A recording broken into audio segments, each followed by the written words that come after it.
लो मेरे संगियो, इस टाइम मामू पाकिस्तानी मौजूद है अपने कबूतरों के शैड के बाहर।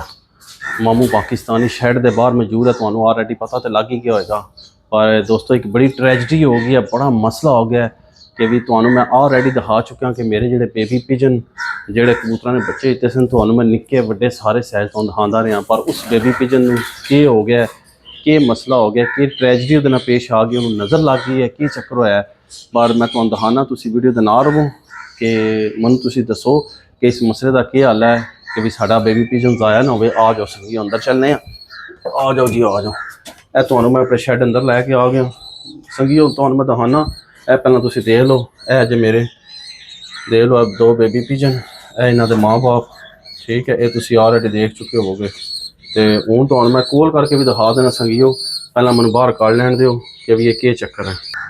यह देखो मेरे संगियो वेलियो, कोई समझ नहीं आई, इतना खूबसूरत मेरा बेबी पिजन है, हेल्थी एक्टिव।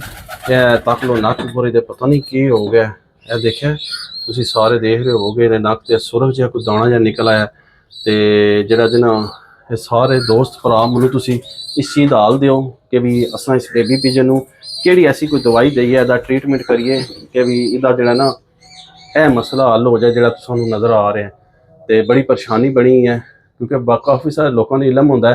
देख लो इतना हेल्थी एक्टिव परिंदा होने के बावजूद जो ज़ाया हो जाए, तो इसका मकसद नहीं, किस टाइम छोटी छोटी बीमारी भी जी है ना वो बड़ी वड्डी बन जाती है।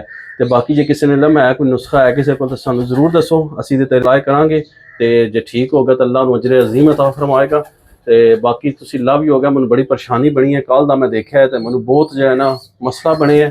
तो मैं चलो तुहाडे दोस्तां नाल शेयर किया जाए, ठीक है।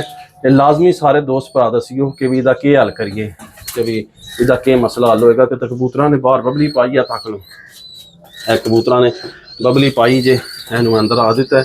तो बाकी इंशाअल्लाह ताला लव ही होगा।